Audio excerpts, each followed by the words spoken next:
화이스진저가 6번 계속된다. 28장, 29장, 그리고 30장, 30장에는 2번, 그리고 31장 이렇게 5번 화이스진저가 있는데, 그 화이스진저는 전부 첫 번째 화이스진저는 북왕국 이스라엘을 향하여 화이스진저고, 아멘. 제가 지난 2주 동안 계속 강조합니다. 아모스 선지자는 남왕국 사람이지만 북왕국에 가서 활동하니까 북왕국을 향한 경고는 전부 아모스를 통해서 하셨는데, 이사야는 남왕국 유다를 향하여 부르신 선지자인데 갑자기 이사야를 통하여 북왕국에 대한 경고를 하시는 거예요. 멸망해. 화이스자는 멸망한다 그런 얘기잖아요. 지옥 간다 그런 얘기거든요. 그런데 아니, 이사야는 북왕국을 향한 선지자가 아닌데 왜 갑자기 북왕국을 향한 선포를 하게 하시나? 근데 그 내용을 보니까 28장 1절 다시 28장 1절 보겠습니다. 시작. 취한 자 에브라임의 교만한 면류관이 화 있을진저. 자, 교만한 면류관이다. 근데 이 자가 무슨 교만에 빠졌지? 영적 술에 빠졌단 말이에요. 술에 취했어. 제정신이 아니야. 자기는 면류관을 쓴 굉장히 강성하고 높은 지위라고 그러면서 교만에 빠져있단 말이에요. 뭐 요즘도 그렇죠. 어떤 사람이 기독교인인데 교만에 빠진 사람 보면 영적으로 술에 취해 있는 사람이다.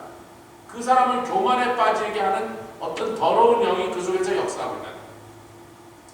같이 하자. 기독교인은, 신자는 정상적으로는 교만할 수 없다.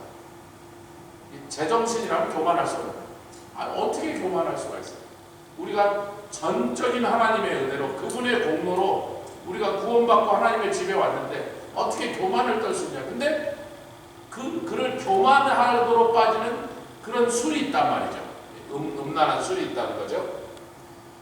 그 다음에 영화로운 관같이 기름진 골짜기 꼭대기에 세운 성이요. 이게 사마리아 성을 말하는 겁니다. 에브라임 지파는 북왕국 이스라엘 전체를 가리킬 때 상징적으로 가장 강한 대표로 에브라임 지파를 썼고, 북왕국 이스라엘의 수도는 사마리아 성이니까 지금 사마리아 성을 가리키면서 성 곧 영화로운 관같이, 영화로운 관, 면류관을 썼단 말이에요. 이 관이라는 건 면류관을 얘기하는 건데요. 굉장히 화려하고 높은 지위에서 기름진 골짜기 꼭대기에 세운 성이요. 여러분, 이 사마리아 성에서 조금 북쪽으로 올라가면 거기가 무깃도 골짜기입니다.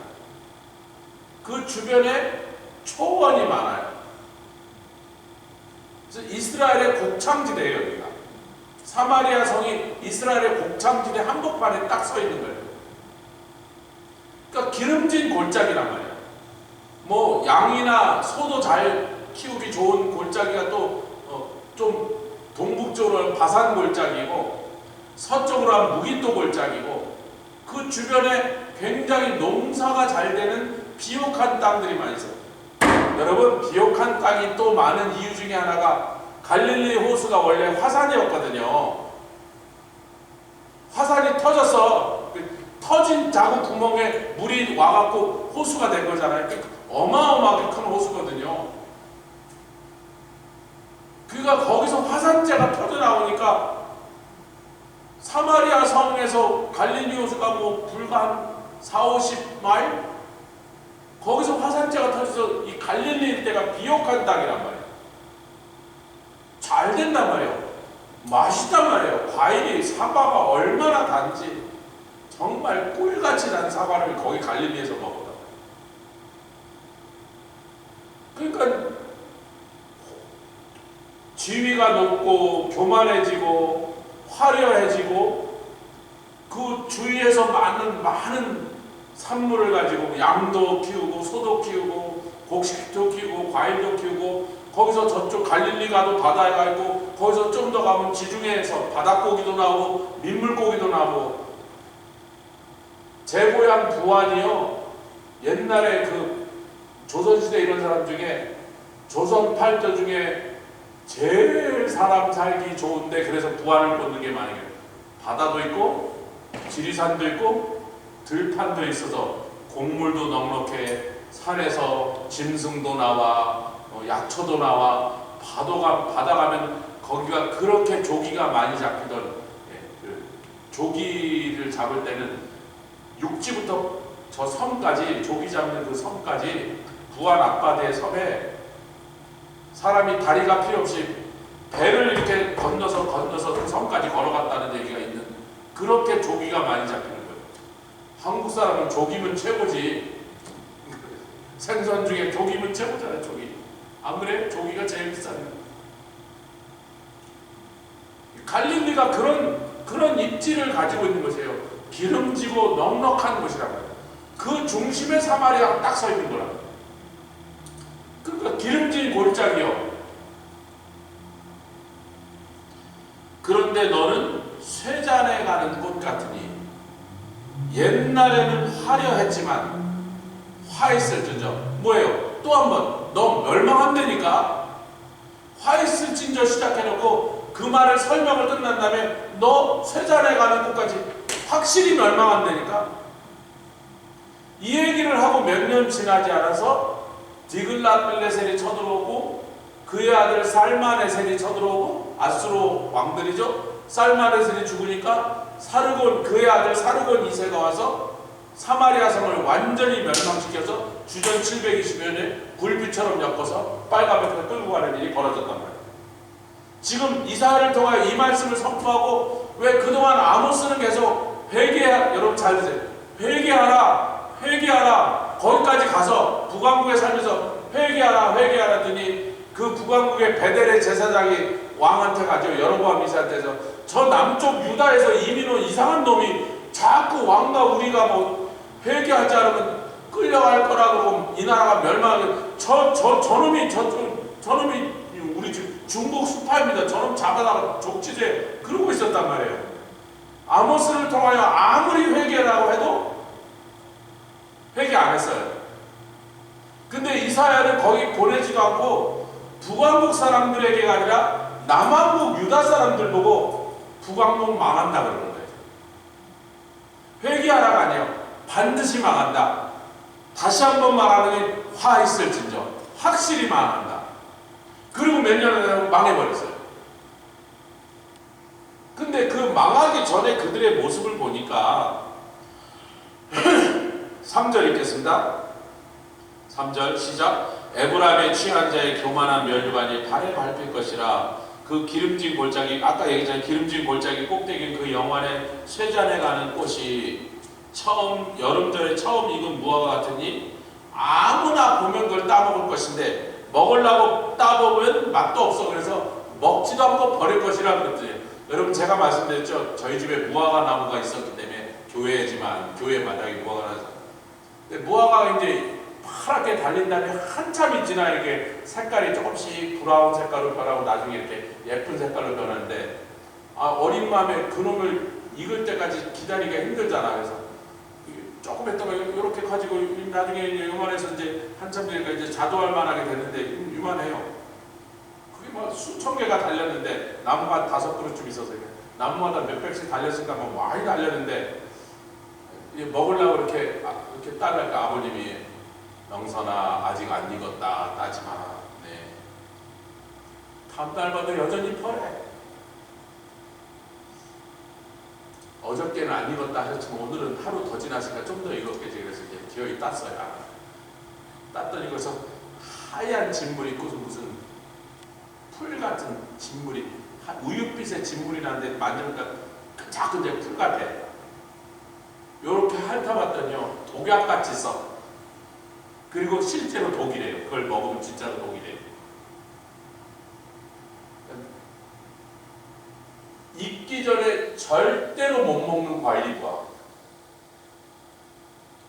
퍼런 상태에서는 독이에요. 독. 그리고 얼마나 쓴지 뭐 진절머리 나겠어요. 그냥 조금 쓴 게 아니고 다른 과일은 좀 덜 익었을 때 좀 너무 신해 뭐 이 정도 되게 쓰기가 독약같이 쓰다니까 그 실제로 독이 있어요. 이게 사람이 먹으면 큰일 나요.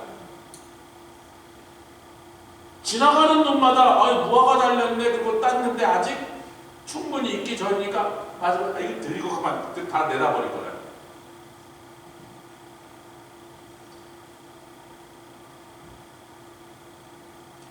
그렇게 천대받을 거라 그런 거예요. 너희들은 세상에 무가치하고 아무 쓸데없는 쓰레기처럼 버려질 거라, 따서 버릴 거라는 거예요. 그냥 놔두면 될 건데 그냥 아무 놈이나 따갖고 막 버릴 거라 이거예요. 누가? 북왕국 이스라엘 너희가 짓밟아 버린단 말이에요. 개도 안 먹는 것이 된단 말이에요. 그런데 그렇게 다 끌려가서 포로가 되고 잔인하게 죽고 말할 수 없는 멸시와 수치를 당하고 고문을 당한 너희들 중에서 남은 자가 있으니 5절에 그 남은 자 시작. 그날의 만군의 5절 같이 읽겠습니다. 시작. 다시 이쪽 좀 안 읽어요. 시작. 그날의 만군의 여호와께서 그 남은 백성에게 어디에 남은 백성이에요? 그 사마리아에 북왕국이라는 에브라임에 남아있는 백성이 좀 있을 거니 다 끌려간 듯 했으나 조금 살아남은 자를 남겨두실 건데 그 모든 말할 수 없는 핍박과 살육과 잔인한 일들을 겪고 나서 온 세상 사람들에게 쓰레기처럼 취급받고 났는데 그 일을 겪고 난 다음에 남아있는 자들은 드디어 그제서야 아모스가 가서 몇십 년 동안 그렇게 회개하라고 들은 채도 안 하더니 이사야가 선포하고 바로 그 일이 일어나자마자 그들이 남은 백성이 여호와를 영화로운 면류관이에요. 조금 전에 위에서 뭐예요? 자기네들을 영화로운 면류관이에요. 1절에서 뭐라고요? 에브라임의 교만함이 자기들을 영화로운 면류관이라고 또 아름다운 화관이라고 자기를 자랑했는데 그 자랑하던 자기 나라가 백성이 완전히 망하여 쓰레기 취급을 당하고 정말 사람 취급을 한다고 막 발로 밟혀 아수르 사람들이 개처럼 죽임을 당한 걸 보고 난 다음에 드디어 정신을 차리고 회개해요. 하나님을 아름다운 관이요 화관으로 부르게 될 것이다. 제가 말씀드린 이 말을 하고 몇 년이 안 돼서 그 일이 일어나 버렸다는 거예요. 6절에 보겠습니다. 에브라임의 그 북왕국의 재판석에 앉은 자에게는 그 어떻게 했을 때 그 남은 백성이 영화로운 여호와를 영화로운 면 자기들이 영화로운 면류가 아니라 우리가 영화로운 면류가 아니라 우리에게 만약에 아름다운 지위를 주셨다면 적은 것인데 우리가 받았구나. 화관이 되게 하는 것도 우리가 화관이 아니라 주님이 화관이신데 우리는 그걸 그냥 은혜로 받은 사람인데 우리 것인 것처럼 교만을 떨고 자랑을 했구나. 이것을 깨달은 백성에게 즉 회개한 사람들에게 여호와께서 재판석에 앉은 자에게 판결하는 신이 되시며 아멘. 성문에서는 싸움을 물리치는 자에게는 힘이 되시리라. 그 뭐예요? 재판석에 앉은 자가 이제는 하나님의 뜻을 따라 하나님의 말씀을 따라서 재판할 수 있도록 그 일을 하시게 도와주시고 전쟁에 나가서는 여호와를 의지하고 전쟁하는 그런 백성으로 다시 회복되리라. 이렇게 해서 북왕국에 대한 예언이 딱 끝나자마자 바로 7절과 8절 읽겠습니다. 시작. 이 유다 사람들도 포도주로 인하여 이 유다 사람들은 뭐예요? 지금 이스라엘 북왕국 이스라엘에서 그 멸망을 예언하자마자 진짜 이사야를 통하여 하나님이 예언하는 사람들은 북왕국이 아니다. 자, 여기 좀 보세요. 예루살렘에서 지금 예루살렘에서 남왕국에 들어와 갖고 이사야가 남왕국에서 북왕국 멸망을 예언한 거예요. 이 사람들 듣지도 못했어. 알지도 못해요. 이사야가 그런 예언을 했는지. 이 사람들 보고 하나님께 회개하지 않으면 멸망할 거라고 한 거는 이 북왕국에 아예 이사 와갖고 이민 와갖고 평생을 그걸 떠들던 아모스 선지자가 한 말이란 말이에요. 그러면 이사야는 누구를 위해서 불렀냐면 남왕국 유다 사람들을 위하여 하나님 부르신 선지자이기 때문에 북왕국 얘기는 남왕국 사람들에게 경고하게 하여 이 얘기를 들려주신 것뿐이라는 거예요. 북왕국 얘기를 끝내자마자 자, 너희 유다 사람들은 그럼 다르냐? 니네는 뭐가 낫냐? 저 멸망당할 북왕국보다 아직 멸망당하지 않고 있는 유다 네가 뭐가 크게 다른 줄 아느냐? 지금 그 얘기를 하는 거예요. 너희들도 이놈들아 그러는 거죠. 7절 시작. 이 유다 사람들도 도라는 거 뭐예요? 너희들도 북왕국이 그렇게 했던 것처럼 너희들도 똑같은 짓을 하는 놈들이니 이제 그런 얘기를 한 거예요. 북왕국이 멸망당한 것처럼 너희도 똑같은 짓을 하니 포도주로 인하여 역거를 치고 독주로 인하여 비틀거리며 제사장이 재판할 때 실수하는 이유는 술을 쳐드셔서 그래요. 선지자가 이상을 베푸면서 헛소리를 하는 이유는 술을 많이 마셔서 그래요. 무슨 술이에요? 교만의 술이에요.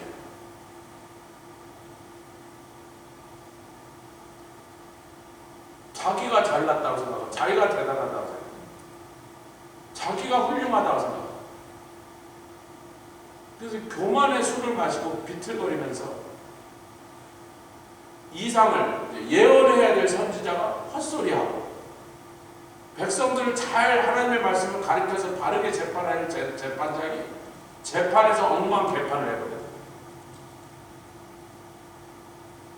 우리는 작년부터 헌법재판소 뭐 여기저기서 재판할 때마다 대한민국에 있는 이 판사들과 검사들과 변호사들이 하는 그 짓거리를 세계가 보면서 웃을 만한 짓거리를 봤는데 야, 저 재판장이 저게 저지 윤놈이가 저 헌법재판소 저놈이 저게 상식이 있는 놈인가?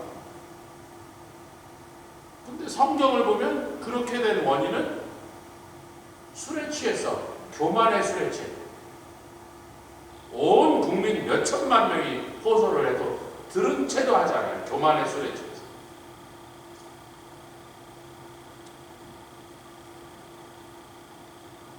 여러분 잘 생각해 보십시오.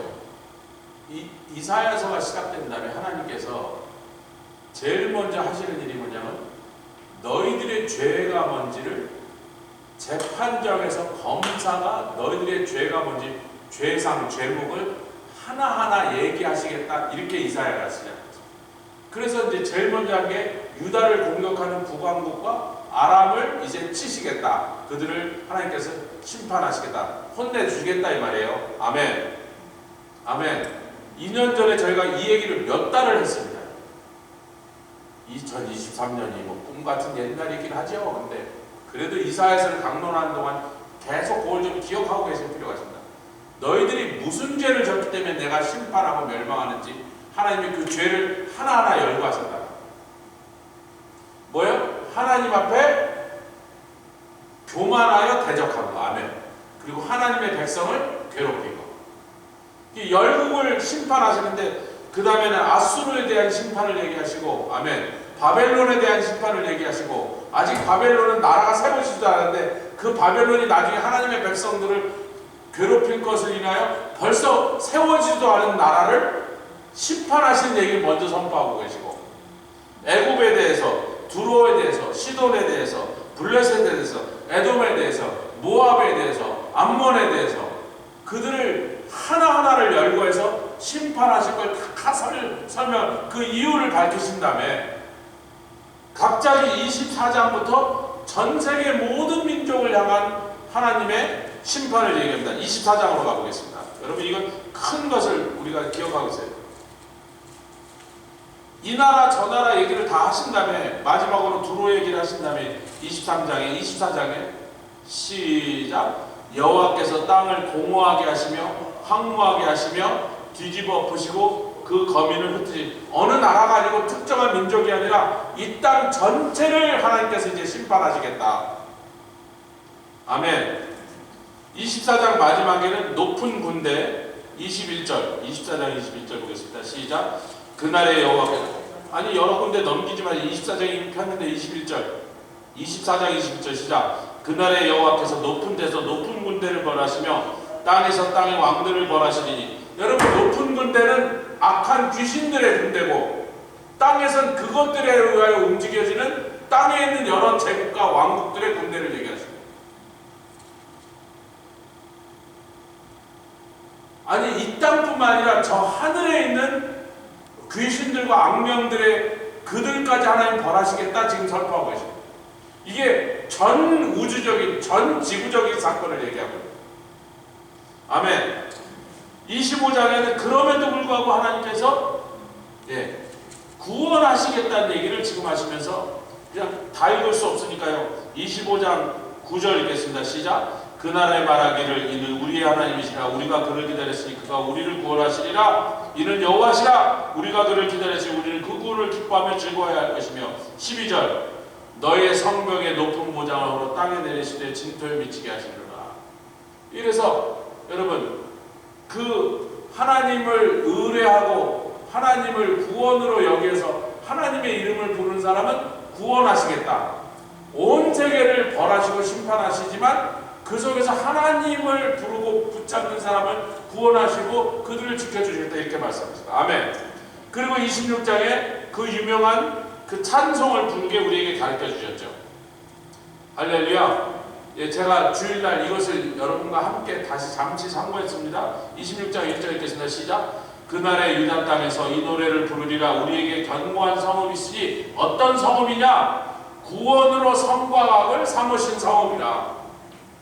아멘. 실제 돌로 만든 벽이 높아서 그 성벽이 튼튼해서가 아니라 구원으로 성과 각을 삼으시고 문들을 열어서 신을 지키는, 믿음을 지키는 의로운 나라를 들어오게 하시고 주께서 심지가 견고한 자를 아멘 평강의 평강으로 지키신다. 이 말씀을 노래로 부르라 그랬어요. 그러니까 온 세상이 막 맞아 죽고 기근이 나고 전쟁이 나고 병이 돌고 천재지변이 돌고 지금부터 좀 있으면 일어날 일이란 말이에요. 여러분, 24장부터는요 이사야 시대에 그 주변에 있는 나라들을 심판한다는 얘기가 아니에요. 전 세계적인 심판을 베푼데, 여러분, 전 세계적인 심판이 이사야 때부터 지금까지 일어났어요? 안 일어났어요? 안 일어났죠. 이 나라가 망하고 저 제국이 망하는 일은 있었지만 전 세계적인 심판은 여태까지 일어나지 않은 지금 시점에서도 미래상, 즉 지금부터 닥쳐올 종말의 시간이라는 거예요. 김정호 목사님과 이틀 동안 제일 많이 나눈 얘기가 뭐냐면 AI가 어느 정도까지 지금 무서운 속도로 AI 기술이 발달해서, 그리고 세계가 지금 AI를 개발하는 원자폭탄보다 더 무서운 게 AI. 이 AI가 악한 자들에게서 쓰임을 받으면, 심지어는 AI 스스로가 인간을 사냥하는 데까지 가면 그놈을 막을 수 있는 게 있을까?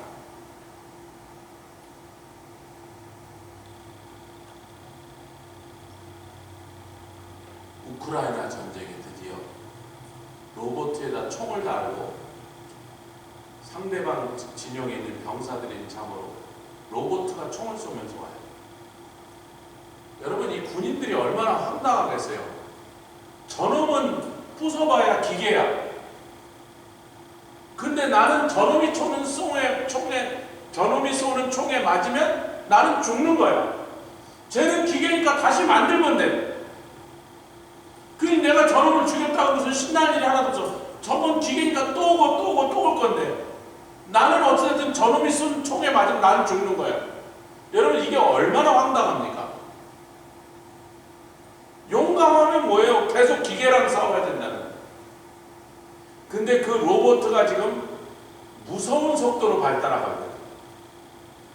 그 로봇에다가 AI를 딱 결합시키면 인간보다 더 똑똑하고 인간보다 더 힘이 세고 인간보다 더 빠르고 죽어도 상관없고 부셔도 상관없는 것들이 수천 수만 마리가 이렇게 온다. 말이라고 그래야 되나? 이걸 인간이 이길 수 있어요? 더 더 정교하고 더 정확해서 인간보다 더 정확하게 보고 인간보다 더 빠르게 움직이고 인간보다 더 빨리 판단하고.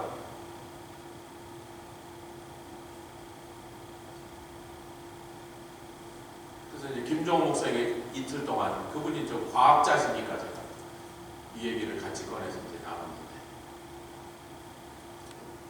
시간이 모자라서 절반밖에 못하고 와서 이제 지금부터 이제 줌 미팅으로 몇 번을 더 다시 이 얘기를 좀 종결을 시작합니다. 근데 제가 이제 이런 미래에 일어날 무서운 일들을 얘기하면 이렇게 하지 마시고 우리가 분명히 아는 것은 그 AI가 어떻게 되든 뭐 로봇가 어떻게 되든 그것을 만들어내는 데 누구든 시진핑이든 누구든 간에 그런 일들이 24장은 뭐라고요? 전 세계에 임할 멸망. 25장은 뭐라고요? 구원. 26장은 심지가 견고한 자를 의로운 나라로 이 성에 들어오게 해서 하나님의 구원이 성과 가게 된 성으로 들어오게 하사 그곳에서 지키시겠다. 근데 그 사이에 뭐가 일어나냐면 전 세계적인 늦은 뒤에 성령의 역사가 먼저 일어나고 온 세상 만방에 복음이 증거되니 일어나면서 동시에 이런 환란이 같이 일어나고 있다. 할렐루야. 할렐루야. 다시 제가 계속 이 얘기를 10번, 100번 강조합니다. 세상은 점점 더 악해지고 점점 더 흉흉해지고 점점 더 무서운 곳이 되고 점점 더 파멸과 죽음과 심판이 벌어지고 있으면서 한쪽에선 동시에 온 세상에 하나님의 구원의 역사가 펼쳐져서 그 구원으로 사람들이 들어오면서 마지막까지 하나님을 그 구원의 성곽의 보호함을 받으려는 사람들은 심지가 견고한 자로 하나님께 보호받으려고 그 성 안으로 들어왔단 말이에요. 그러면 그들은 누가 지키신다? 하나님께서 지키신다. 이 세 가지가 한꺼번에 돌아가는 일이다. 같은 시점에 세 가지가 돌아간다. 앞으로 2030년이 되면 지금보다 더 안전하고 지금보다 더 조용하고 평화스러운 세상이 될 거라고 생각하십니다. 점점 더 행복하고 인류가 서로 사이좋고 점점 더 전쟁 이제 안 하고 지금은요 북한 병사들 보셨죠? 드론이 날아가니까 세상에 태어나서 드론을 처음 본 애들이 북한에서 온 애들인데 여러분 그 부대가요 폭풍군단이에요. 북한의 최정예 부대예요. 걔네들이 하룻밤에 20-30마일을 모래주머니 차고 산을 뛰어넘는 애들이에요. 그런데 한 번도 본 적 없는 뭐가 팍팍팍 오는데 저게 뭐야? 야 에미나야 저게 뭐냐? 그러는데 위에서 갑자기 수리탄이 떨어지고 폭탄이 떨어지는 거야. 처음에 그거를 본 애들이 막 혼비백산해서 도망가다가 막 드론이 막 쫓아가는데 지가 날아오는 놈을 어떻게 피해요? 수천 명이 그렇게 북한 애들이 죽었습니다. 불쌍한 우리 동포자네 것들도 그 19, 20살 된 어린 것들이 도대체 무슨 죄가 있어 거기 나서 죽었어요. 근데 그 드론이 우크라이나 전쟁을 3년 하는 동안 우크라이나가 이 드론 기술이 얼마나 개발이 됐는지 이제는 그거는 장난감 같은 더 무시무시하고 더 큰 폭탄을 싣고 더 멀리 날아가고 이런 드론을 하루에 수백 대씩 만들어내고 있어요. 러시아를 가서 막 폭격해서 불바다를 만들고 있잖아요. 이게 2030년, 35년쯤 되면 도대체 얼마나 더 무서운 게 나올 것 같으세요? 제가 있잖아요. 부천시에 저희 장인어른 사진, 저희는 인천공항 내리면 제일 먼저 부천시로 가거든요. 아니, 한국에 왔으면 그래도 어르신들한테 인사는 해야 돼요. 그 다음에 바쁘더라도. 그러니까 인천에 내리면 그냥 무조건 택시 타고 부천 가요. 뭐 멀지 않으니까 금방 가요. 거기. 부천에 가서 인사 못하는데 그 부천이 이재명이 경기도 지사할 때 대한민국에서 처음으로 사람의 안면 인식 기능을 할 수 있는 카메라를 부천시 전체에다 깔았어요. 부천에 돌아다니는 대구 사람이고 그 사람이 어디 가서 뭘 하고 누굴 만나서 그게 실시간으로 정부에게 전부 다 그 데이터가 들어가요. 한 명도 피할 수가 없어요. 그게 중국에는 나라의 절반에 깔려 있어요.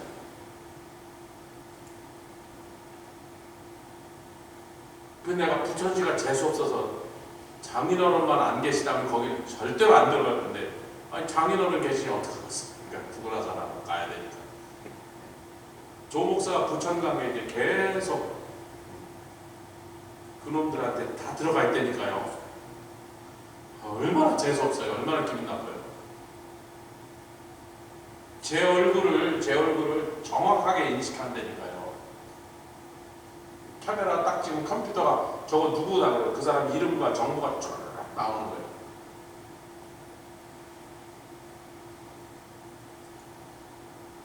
이런 세상에 우리가 살고 있어요. 앞으로 5년, 10년 지나 이렇게 더 무섭게, 더 가공할 만한 파괴를 가지고 발달해 가고 있습니다. 핵폭탄이 무서운 게 아니라 지금 AI가 무서운 거예요. 그리고 그놈을 우리는 거의 틀림없이 적그리스도가 쓸 거다. 온 세상을 감시하고 컨트롤하는데 적그리스도가 쓸 거다.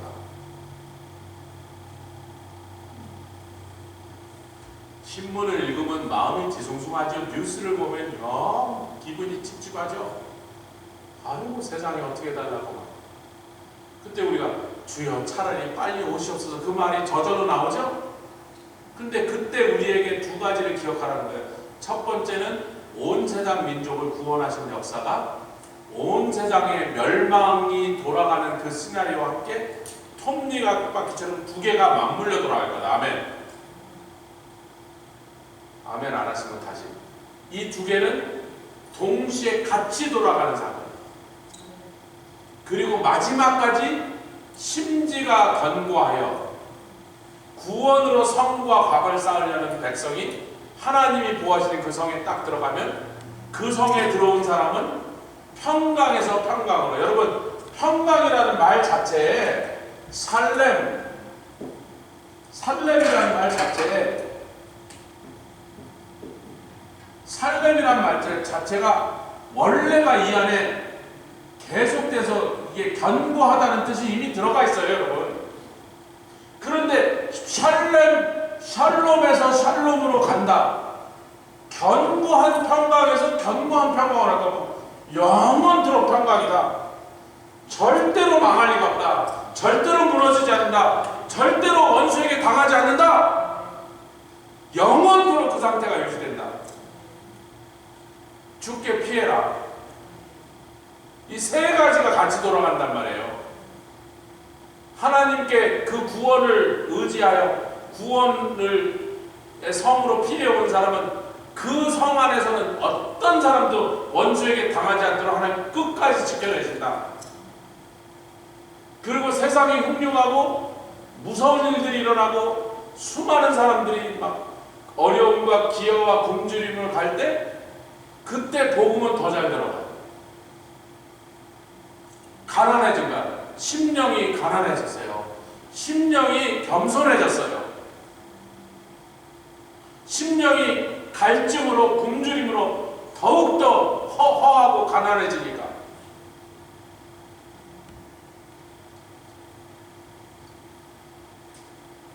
이 세 가지는 이사야 시대 당시에 예수님 오시기 몇백 년 전에 일어나는 사건들을 예언하고 있는 게 아니라 저와 여러분들이 지금 지나가고 있는 이 상황을 지금 예언하고 있는.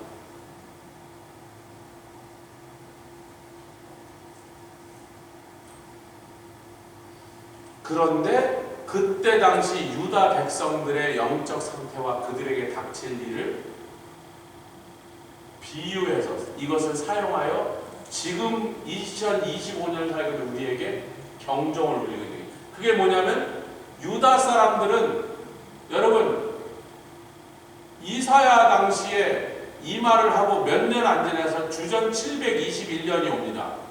그때가 언제예요? 사마리아가 완전히 멸망당하고 북왕국이 없어지는 시기예요. 잘 보세요. 이 기간을 무시하고 이사야가 지금 이 얘기를 하고 있는 게 주전 700 몇십 년이야. 720 몇 년, 5년이라고 치면 정확한 연도는 아무도 몰라요. 725년이야. 불과 3, 4년 지나서 721년에 북왕국이 멸망합니다. 근데 이 북왕국이 멸망하는 얘기를 남왕국 유다 사람들에게 경종을 울리는 것으로 사용하고 있단 말이에요, 여러분. 니네는 이거 봐라. 얘네들이 왜 망한지. 근데 너희들이 지금 똑같은 짓을 하니 너 계속 그러면 너희도 망해 그러는데 여러분, 그런데 그 남왕국이 망하는 데까지 몇 년이 더 걸리냐면 586년에 망합니다. 여러분 이거 뺄셈이잖아요. 721 빼기 586 135년이 더 가요. 여러분 135세까지 살아있을 사람이 있어요? 북왕국이 멸망하고 남왕국이 멸망하는데 135년이니까 이사야가 지금 한 얘기를 듣고 이 남왕국이 멸망하는 데까지 살아있을 사람 한 명도 없습니다. 그래서 이걸 듣고 뭐 그걸 인지할 수 있는 정도면 한 10살은 됐으니까 145살이 돼야 된다는 거예요. 다시 말해서 이사야가 이 선언을 할 때 북왕국 멸망을 예를 들어서 남왕국 사람들 보고 너희들은 회개하라 그러고 하는 말은 굉장히 훗날을 향하여 예언하고 있는 거예요. 그리고 그 말씀을 새겨들은 왕이 나타날 때마다 누가? 여러분 이 말을 할 때 유다의 왕은 히스기야가 아닌데 이 말을 하고 얼마 지나서 유다의 왕이 바뀌고 히스기야가 왕이 됩니다. 그러면 그렇게 하나님을 그리고 하나님을 경외하는 왕이 유다에 일어날 때마다 그 왕이 유다 백성들을 하나님께로 끌고 와서 바알과 아세라 신을 버리고 하나님께로 돌아올 때 하나님이 북왕국 멸망한 것 같은 멸망을 하시겠다고 선포하셨음에도 불구하고 멸망하는 시점을 계속 늦추십니다. 그러니까 135년이 더 간 거예요. 그런데 이 북왕국과 남왕국이 다 망한 이 스토리를 통하여 지금 2000 몇백 년이 지난 우리를 향하여 이 두 나라에 일어난 스토리를 통하여 지금 이제부터 일어날 세계의 종말의 사건을 향하여 똑같은 원리 메시지를 우리에게 경종을 울릴 때 지금 사용하고 있습니다. 제가 그랬잖아요. 2년 전에 2023년에 요한복음 21장이 드디어 3, 4년 만에 끝나고 하여튼 긴 강의가 끝나고 나니까 저도 속이 후련해서 아이고 드디어 끝났네. 그런데 이제 목사는 항상 그 끝나는 건 좋은데 이제 다음엔 또 뭐 할까 고민이잖아요. 그러니까 어디로 가야 되나. 주요 이제 어디로 가야 됩니까? 뭐 그동안 했던 거 이게 한 10권 빼고 나니까 나머지 한 50권 중에 어디로 갑니까? 근데 이사야서 그래서 제가 아이고 주요 이사야서는 제가 아직까지 뭐 신학교에서도 이사야서를 강의로 배우고 그랬지만 그래서 막 이사야서 강의 신학교에 1996년도에 배웠던 노트를 펴내서 읽어봐도 뭐 별로 건질 게 없더라고요. 그래서 보자고 주님 저는 이사야서를 강의하기에는 이사야서가 제가 저에게는 아직도 너무 어렵습니다. 제가 이해를 잘 못하는 게 너무 많아서 이거는 못하겠습니다. 그랬더니 해라 그래서 아니 주님 내가 제 스스로가 이걸 잘 이해 못하는데 어떻게 성도들에게 강론을 하겠냐고요. 주님 물론 이해되는 것도 있는데 안 되는 데가 더 많으니까 못하겠습니다. 그랬더니 다시 한번 주님께 가서 제가 봐주시고 딴 데를 좀 지정하시라고 로마서를 하라 그러든지 고린도전서로 가라든지 주여 이거 못합니다.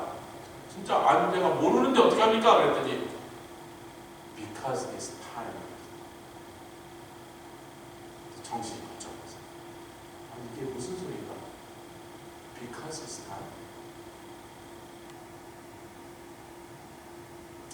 그러면 하기는 하는데 그때 요한복음 강의가 이제 거의 끝나지만 저는 강의하는 것을 다 만들어 놓은 상태니까 이제 새로 할 것을 이제 연구하고 준비할 작업할 시간을 가지고 있어서 지금부터 이제 요한복음 끝날 때 몇 주가 더 남았으니까 그동안에 제가 이사야서 말씀을 펴놓고 엎드리면 주님이 이제 이사야서를 자꾸 풀어서 가르쳐 주셔야 되겠다. 그렇게 약속하시겠다고 하면 제가 하고, 그리고 그때부터 이사야서를 풀어주시죠. 근데 그 풀어주신 말씀들 중에는 옛날에 일어났던 역사 얘기가 많이 나오게 여러분 역사 별로 안 좋아하는 거는 아이고 맨날 똑같은 얘기하는 거 같고 좀 재미가 없었지만 이제 벌써 한 거의 절반을 왔으니까 이거를 절반을 지금 총정리를 하면서 보니까 그 옛날에 일어났던 뭐 아람이고 아수르고 바벨론이고 이 나라 저 나라 그 얘기는 전부 그냥 셋업이에요. 셋업. 그게 본론이 아니야. 그들에게 일어난 일들을 통하여 하나님의 어떤 상황에서 어느 백성들을 향해 진노하시고 멸망하시고 무엇이 문제였는지를 우리에게 수없이 반복해서 가르치신 다음에 지금 2025년 사는 우리에게 너희들은 그렇게 하지 말아라. 아멘. 너희들은 그렇게 하고 멸망당하는 일에 같이 끌려가지 말고 구원받아라. 반드시 내가 구원한다.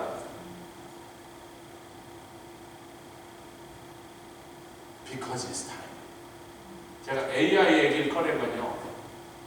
김종호 목사님과 제가 물론 저희들이 AI 전문가들은 아니기 때문에 그걸 저희가 볼 때 10년이 가지 않을 거다. AI가 전 세계 80억 명을 일거수일투족을 다 감시하고 컨트롤할 수 있는 능력을 가지는 데까지 10년 가지 않을 거다.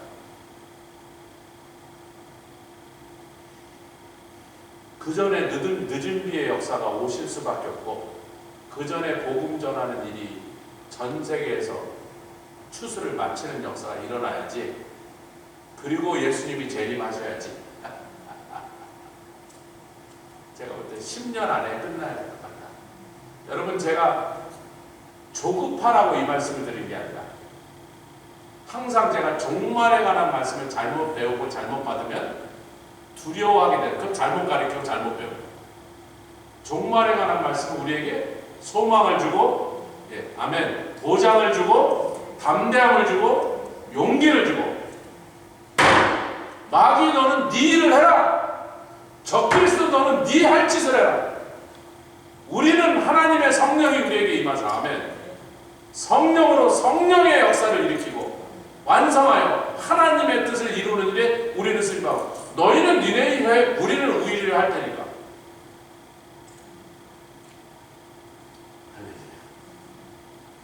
제가 이제 다음 주에 가는 회의는 그래서 다음 주에 우리 윤 장로님 설교하실 건데 수요일 때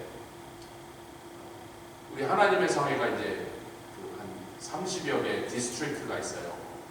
지역 디스트릭트고 랭귀지 민족 디스트릭트가 한 10개. German, 뭐 이탈리안, 뭐 스페니시 뭐 이렇게 해갖고 러시안, 코리안, 차이니스, 필리핀어 해갖고 랭귀지 디스트릭트, 그러니까 에트닉 디스트릭트가 한 10몇 개 있고 그다음에 지역 디스트릭트가 한 20몇 개, 한 30몇 개 디스트릭트가 있는데 각 디스트릭트 안에 선교위원장이 있는 거예요.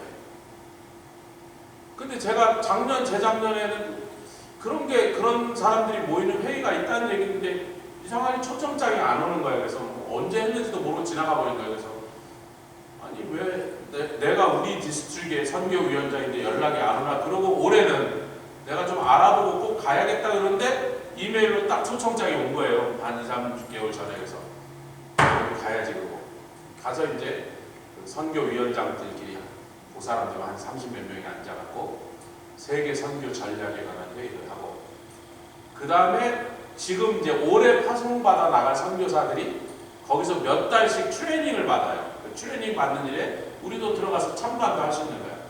주로 어떤 걸 하냐면 각 대륙별로 그 대륙의 특징과 문화와 어려운 점과 전략들을 각 대륙으로 이제 아프리카 갈 사람은 아프리카를 위한 가서 사역할 준비를 시켜주는 그런 걸 하는 거예요. 남미로 갈 사람은 남미로 가는 사람, 아시아로 가지 이렇게 하는데 저는 이제 마음대로 들어가 보래. 어디라도 들어가 봐도 된다니까. 들어가고 싶은데 들어가면 내가 선교사로 나갈 건 아니니까. 그래서 저도 이제 아프리카에 잘 모르니까 아프리카 하는 데 들어가 볼까 뭐 하여튼 생각을 그렇게 하고 있는데 그 다음에 이제 마지막 날은 저희가 이제 금요일 날 돌아오는데 목요일 날 밤에는 그 선교사들 파송 예배에 우리 보고 들어오라는 거예요. 그래서 아마 한 100여 명 이렇게 파송을 받아간 거예요. 올해. 명단은 제가 받았습니다. 제 쭉 세보니까 100여 명 되는 것 같아요. 각 30몇 개 디스트릭에서 뭐 여기서 몇 사람씩 저기서 몇 사람씩 해서 한 100몇십 명이 올해 이제 파송받아 나가는데 그 사람들 파송 예배에 우리가 가서 같이 예배를 드리고 축복해 주라 그런 거예요. 그래서 그 목요일 날 하고 이제 금요일 날 우리 비행기라고 하시더라고요. 제가 하나님의 성에 와서 목사 안수 받은 물론 여러 가지 이유가 있지만 가장 중요한 것은 우리 하나님의 성회가 적어도 많은 오순절 교단이 있어도 성령의 권능과 성령의 은사들을 가지고 성령의 기름 부심을 가지고 세계 선교에 가장 강력하게 쓰임받을 오순절 성도들 중에서도 그 오순절 그 여러 파 중에 가장 중심에 서 있으니까 제가 목사 안수는 거기 가서 받아야겠다. 하나님의 그 추수의 역사에 좀 귀하게 쓰임받는 교단 거기 가서 목사 노릇을 해야겠다. 근데 여러분 잘 아시죠? 미국에서는 하나님의 성회가 전 세계에서 얼마나 큰 교단인지 미국에서 두 번째로 다 알아주지만요. 한국 사람들은 하나님의 성회가 뭐예요? 이러고요. 장로교가 판을 치는 데라 한국은 장로교가 판을 치다 보니까 하나님의 성회, 뭐 순복음, 뭐 거의 이단 아니에요. 아직도 그런 사람들이 많아요. 그래서 목사가 목회하려고 그러면 한국 사람들 속에서는 하나님의 성회를 간판을 달면 굉장히 불리합니다. 제가 그랬어요. 목회하는 거 힘든 건 저한테 별로 중요한 게 아니에요. 저는 추수의 역사에 쓰임받고 싶어요. 그리고 그 역사에는 우리 하나님의 성회가 가장, 물론 우리가 다 안다, 그러나 우리가 가장 강력한 무대로 가장 크고 귀하게 쓰임받을 거라는 분명한 확신을 갖고 이 교단에서 목사 안수 받기로 25년 전에 결심하고 그렇게 목사 안수를 받았단 말이에요. 그 이제 세월이 흘러서 이제 제가 우리 교단의 선교위원장이 돼서 거기 가면서 거기서 나누는 전략들과 또 배우고 듣는 많은 것들을 다시 들고 돌아와서 우리 교단에 있는 많은 교회들과 목사들과 선교사님들에게 이것들을 다시 전달해서 어찌하든지 우리 교단이 강력한, 왜 이때 이게 무슨 시대예요? 제가 볼 때 앞으로 10년 안에 이쪽이든 저쪽이든 양쪽 간에 결판이 난단 말이에요. 10년 안에. 물론 그거는 제가 인간적으로 예측하니까 10년이라고 생각해요. 저는 10년일 것 같아. 10년을 넘어갈 것 같진 않아요. 할렐루야. 그 10년 동안 우리 한번 마지막 불꽃을 불사르는 것 같은 마음, 영혼 구원과 선교와 전도에 우리 교회와 우리 각 성도들, 저와 여러분들이 그냥 확 불살라치는 거였으면 좋겠네요. 아멘. 이렇게 오늘 말씀드리도록 하겠습니다. 주님 감사합니다. 오늘 이렇게 귀하고 또 놀라운 하나님의 약속을, 그 비밀을 살펴보게 하시고 그 비밀 가운데 숨겨진 우리를 향한 메시지를 듣게 해주시니 감사합니다. 이스라엘 얘기를 하려는 것도 아니고 유다 얘기를 하려는 것도 아니고 사마리아나 예루살렘의 멸망을 얘기하려는 게 아니라 오늘을 살고 있는 우리 21세기 마지막 시대에 살고 있는 이 성도들과 교회들을 위하여 주님 주시는 이 분명한 메시지를 우리가 받고 믿고 증거케 하여 주시오며 구원의 성과 각으로 아버지의 심지가 견고한 성도가 되어서 들어와서 여호와를 경외하는 것이 너의 보배라고 말씀하신 그 말씀이 우리에게 응하게 하여 주시옵소서. 감사드리며 예수 그리스도의 귀하심으로 기도드렸사옵나이다. 아멘. 하늘에 계신 우리 아버지여, 이름이 거룩히 여기심을 받으시옵소서.